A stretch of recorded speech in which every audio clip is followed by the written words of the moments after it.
postpartum, yaitu masa yang dilalui oleh seorang perempuan setelah melahirkan bayi dan placenta dalam waktu kurang lebih 6 sampai 8 minggu.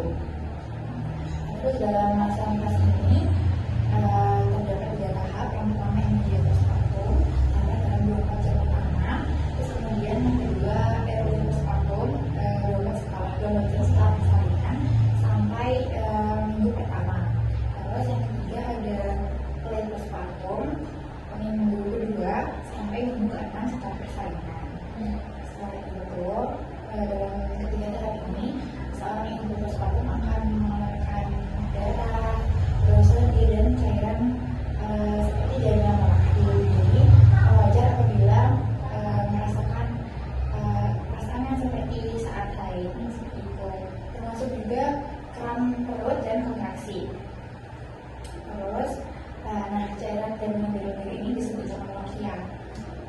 Ada 3 tipe lokia. Yang pertama ada lokia rubra, lokia selosa, dan lokia alba.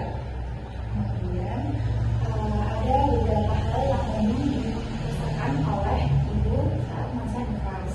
Yang pertama tubuh membengkak, terus nyeri perineum karena perineum meregang saat melahirkan ya dok. Kemudian kakinya terasa tidak nyaman dan nyeri payudara serta kepedihan dan rambut congkak. Mungkin Mbak merasakan itu ya? Semuanya ya? Mantap.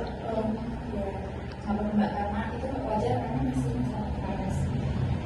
Kemudian beberapa hal yang harus dilakukan saat masa nifas. Yang pertama tidur cukup, terbanyak protein, karena protein akan membentuk sel-sel baru, jadi akan mempercepat pemulihan.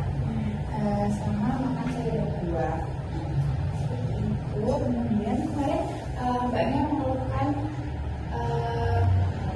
KB suntik akan menyebabkan masa nifas lebih lama ya mbak, yaitu karena setelah saya riset itu karena KB suntik itu melepaskan hormon progestin sintetis atau buatan sehingga berpengaruh terhadap dinding rahim bakal lebih tipis sehingga menyebabkan efek yang lebih. Dan ini yang dianggap seperti fase lebih lama. Terus kemudian ini pada di posternya boleh ditunjukin. Ini ada posternya,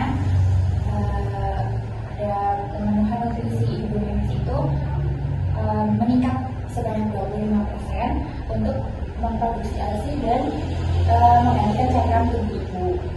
Nah itu bisa dipenuhi dengan sayur daun katuk, daun kelor, bayam, wortel, dan sayur dan buah lainnya, serta protein. Dan proteinnya bisa dari susu, kaldu, ayam, atau daging, sama jus buah segar. Kalau jus buah berulangi yang bulannya karena mencegah diabetes. Terus beberapa tips untuk ibu seperti makannya sedikit-sedikit tapi sering. Terus memvariasikan makanan agar tidak bosan tapi tetap tidak berlebihan. Sama minum air mineral yang cukup berbeda sehari atau 2 liter dan tetap aktif bergerak agar mencegah stres juga. Seperti itu mbak. Karena menggunakan terlebih dahulu sih cuma yang itu aja kali ya. Oke, mbak bisa diulangi beberapa informasi yang saya sampaikan. Buat masa nifas ya harus banyak protein, buat memenuhi kebutuhan gizi. Terus masa nifas yang lebih lama karena efek suntik KB ya.